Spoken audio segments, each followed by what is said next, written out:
आकाश सिंह अखिलेश सिंह नहीं हो सकता है। उनसे अच्छा आदमी को मिलता है, उनसे खराब आदमी को मिलता है। देश के पास बीजेपी के अलावा कोई विकल्प नहीं है, इसलिए राधा मोहन सिंह ही जीतेंगे। पार्टी राष्ट्र के रक्षा करेगा, उसके साथ हम लोग हैं। राधा मोहन सिंह एक अच्छे आदमी है, सौम्य आदमी। राम लहर और मोदी लहर। मोदी राष्ट्र के रक्षा के लिए विभिन्न प्रकार के कार्य कर रहे हैं, विकास के कार्य कर रहे हैं।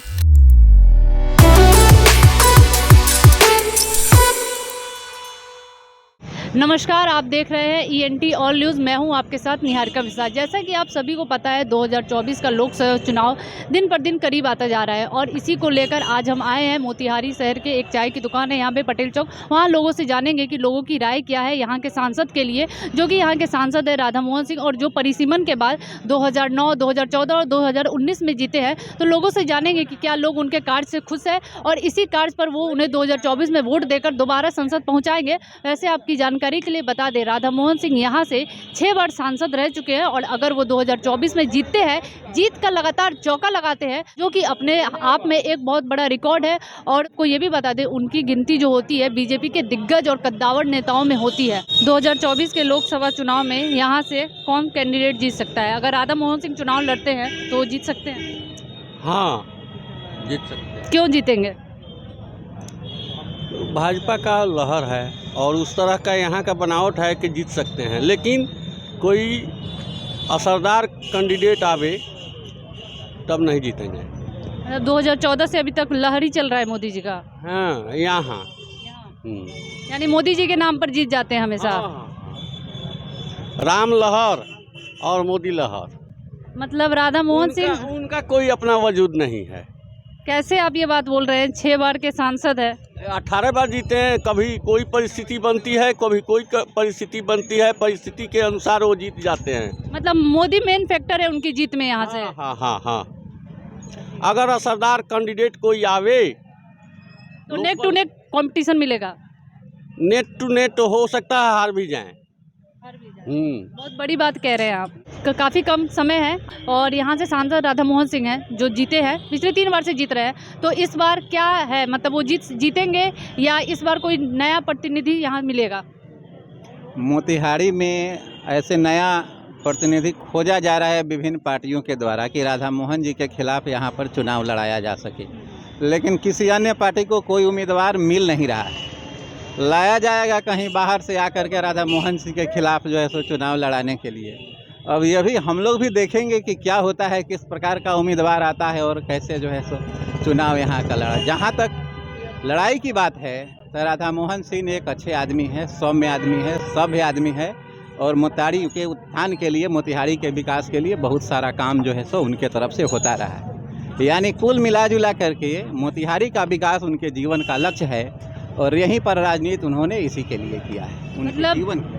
यानी कहने का मतलब उनका अभी तोड़ किसी भी राजनीतिक पार्टी को नहीं मिल रहा है, इसीलिए वो लगातार 3 बार से जीत रहे हैं परिसीमन के बाद। 3 बार नहीं, ये 6 बार चुनाव जीते हैं और 7वीं बार वो लोकसभा के चुनाव में फिर अपना दमखम दिखाएंगे और निश्चित रूप से मोतिहारी की जनता उनकी सेवा को देखते हुए उनको जो है सो चुनाव में पुनः जो है सो क्या है विजय बनाएगी और यहाँ के मतदाताओं का पसंद भी है। जो सांसद हैं वो सबसे पहले यहाँ से 1989 में चुनाव जीतते हैं, फिर 96 में जीतते हैं, फिर 99 में जीतते हैं, फिर 4 में, फिर 2009 में जीतते हैं, 2014 में जीतते हैं और 2019 में जीते हैं। आप बताइए, जीत का चौका लगेगा लगातार? वहीं जीतेंगे, क्योंकि अभी दूर दूर तक उनके टक्कर का कोई दिख नहीं रहा है और जिला में विकास भी किए हैं, इसलिए वहीं जीतेंगे। यानी कहने का मतलब मोतिहारी की जनता उनको इस बार फिर से चुनाव जिता देगी?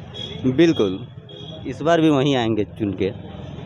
उनके कौन कौन से कार्य से आप लोग काफ़ी प्रभावित हुए हैं, ये बताइए। उनका एक तो कृषि अनुसंधान केंद्र और भी जिले में स्टेशन का कायाकल्प हुआ है और सुगौली चीनी मिल जो बंद पड़ा था वो फिर से चालू किया गया है। मोती झील का भी उद्धार का काम चल रहा है और भी बहुत सारा योजना पे काम चल रहा है। राधा मोहन सिंह जीतेंगे या कोई दूसरा प्रतिनिधि महागठबंधन का कोई जीत सकता है, ये बताइए। देखिए, हम लोग राष्ट्रवादी आदमी हैं और इस समय राष्ट्र के रक्षक के प्रतीक मोदी जी हैं। मोदी जी के साथ राधा मोहन सिंह हैं और मोदी राष्ट्र के रक्षा के लिए विभिन्न प्रकार के कार्य कर रहे हैं, विकास के कार्य कर रहे हैं। इसलिए हम लोग भी राधा मोहन सिंह के समर्थक हैं और वहीं जीतेंगे। अच्छा ये बताइए, लेकिन कई कई तो ये भी खबर आ रही है कि वो 2019 में उन्होंने कह दिया था कि वो अब चुनाव नहीं लड़ेंगे। अगर वो चुनाव नहीं लड़ते हैं तब आप लोग किस तरफ जा सकते हैं? हम लोग राष्ट्रवादी आदमी हैं, कह दिए। जो राष्ट्र रक्षा के तरफ से, जो भाजपा के तरफ से जो कैंडिडेट आएगा उसको हम मदद करेंगे। मतलब कोई भी कैंडिडेट खड़ा हो लेकिन वो बीजेपी का हो तो आप लोग उसी को वोट करेंगे? बीजेपी नहीं, हम लोग राष्ट्रवादी आदमी हैं। जो पार्टी राष्ट्र के रक्षा करेगा उसके साथ हम लोग हैं। बताइए, राधा मोहन सिंह इस बार या किसी और दूसरे विकल्प की ओर आप लोग जा सकते हैं? आप बताइए ना पहले। अब तो मानते हैं कि अब आ रहा, अभी तक चुनाव है, अभी साल भर है, उसके बाद को कैंडिडेट को किसको किसको टिकट मिलता है उस पर ना विचार किया जाता है कि कोई उम्मीदवार अच्छा है नहीं है। लेकिन जीते, सुनिए 2019 में जीते, 3 साल 4 साल हो गया, काम से तो आकलन किए होंगे ना। का मतलब है कि काम से कथी कहे का मतलब है कि कभी कोई जीता है मोदी जी के नाम पर, कभी कोई जीता है राम मंदिर के नाम पर, ठीक है।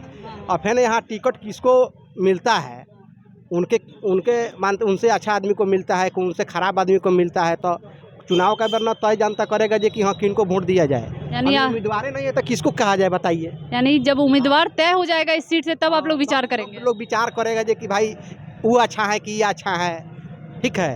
अभी कहने का मतलब अभी साल भर है, अभी मानते हैं कि अभी बीजेपी के तो उम्मीदवार वही हैं। अब महागठबंधन से उम्मीदवार अब नया को आएगा और उस पर विचार होगा कि इनसे अच्छा उम्मीदवार आ रहा है कि उनसे खराब उम्मीदवार आ रहा है, उस पर जनता विचार करती है।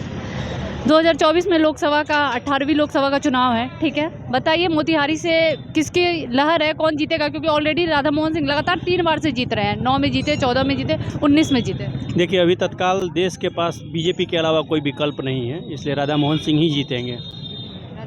जी, नरेंद्र मोदी के नाम पर राधा मोहन सिंह ही जीते। यानी कहने का मतलब ये सिर्फ नरेंद्र मोदी के नाम पर जीतते हैं? लोकसभा का जो भी चुनाव हो रहा है वो सिर्फ नरेंद्र मोदी के नाम पर ही हो रहा है। लोग नरेंद्र मोदी के नाम पे वोट देते हैं। मतलब मेन फेस इलेक्शन में नरेंद्र मोदी रहते हैं? नरेंद्र मोदी ही फेस रहते हैं, बाकी लोग तो यहाँ पे अपने कमाने खाने के लिए हैं।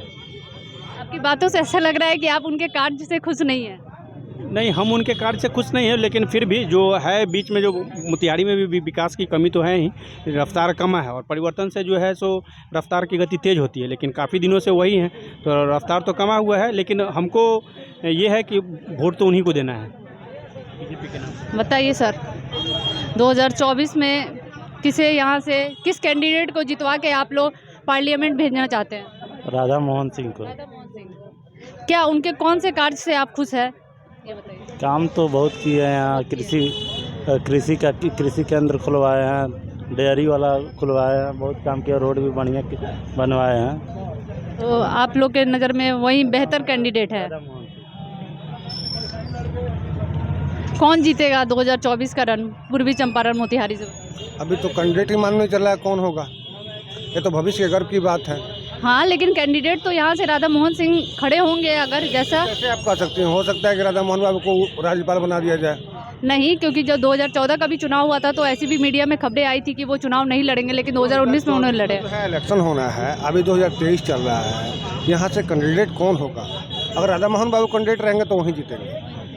उनके कौन कौन से कार्य से आप खुश हैं, ये बताइए सर। में सबसे अच्छी बात लगती है उनसे कि हमेशा जो है सुलभ तरीके से उनसे मुलाकात हो जाती है ना, अपनी बात जो है उनको उन तक पहुंचा सकते हैं। यानी कहने का मतलब बहुत डाउन टू अर्थ, ज़मीन से जुड़े हुए आदमी है ना, ज़मीन से जुड़े हुए नेता हैं, सबकी बात सुनते हैं, यही बात है। और मतलब और दूसरा कैंडिडेट अगर खड़ा भी होता है तो उनके सामने, क्योंकि वो दिग्गज नेता हैं बीजेपी के, तो कोई टिक नहीं पाएगा। हमको ऐसा ही लगता है, उनके सामने अखिलेश बाबू थोड़ा बहुत टक्कर दे सकते हैं, बाकी कोई आदमी नहीं। पिछले चुनाव में अखिलेश सिंह के बेटे आकाश सिंह लड़े थे तो 2 लाख से ज़्यादा वोटों से हार गए थे। आकाश सिंह अखिलेश सिंह नहीं हो सकते हैं। 14-19 बीजेपी के नाम पर ही तो जीत जा रहे हैं, ये बताइए। हाँ, तो पहले गुमराह करते थे, लोग के जात जात पे लड़वा के गुमराह करते थे, अब नहीं जीतेंगे। अच्छा, यानी फूट डालो वाली राजनीति है, इसलिए नहीं जीतेंगे। जी, अब नहीं जीतेंगे। वो राधा मोहन जी आज भी ठीक है, लेकिन पार्टी बीजेपी के है ना, बीजेपी के नाम पर नहीं जीतेंगे। तो देखा आपने, सभी लोगों की अपनी अपनी राय है, लेकिन ज़्यादा लोगों का झुकाव राधा मोहन सिंह की तरफ है। वो कह रहे हैं कि हम अपने सांसद से खुश हैं और वही जीतेंगे। लेकिन तभी भी कुछ और लोग हैं जो कह रहे हैं कि अगर एक मजबूत कैंडिडेट उनके सामने खड़ा होता है तो कांटे की टक्कर देखने को मिलती है। फिर भी राधा मोहन सिंह की तरफ लोगों का ज़्यादा झुकाव है और लोगों को ये लगता है कि जैसे राधा मोहन सिंह 2009, 2014, 2019 में जीते हैं, वैसे ही राधा मोहन सिंह 2024 का लोकसभा चुनाव जीतेंगे और फिर से पूर्वी चंपारण की जनता का प्रतिनिधित्व संसद में करेंगे। आपको बता दें, राधा मोहन सिंह जब 2019 में लड़े थे चुनाव, तो उनके खिलाफ यहाँ कांग्रेस के दिग्गज नेता अखिलेश सिंह के बेटे आकाश सिंह लड़े थे। वो महागठबंधन के RLSP से लड़े थे, लेकिन उन्हें तकरीबन 2 लाख से भी ज़्यादा वोटों से करारी शिकस्त थी। इसलिए ऐसा लग रहा है कि राधा मोहन सिंह के टक्कर में फिलहाल बीते 2 लोकसभा चुनाव में कोई ऐसा कैंडिडेट नहीं मिला है जो उन्हें कांटे की टक्कर दे सके लोकसभा चुनाव में। तब तक के लिए देखते रहिए हमारे चैनल ENT ऑल न्यूज़।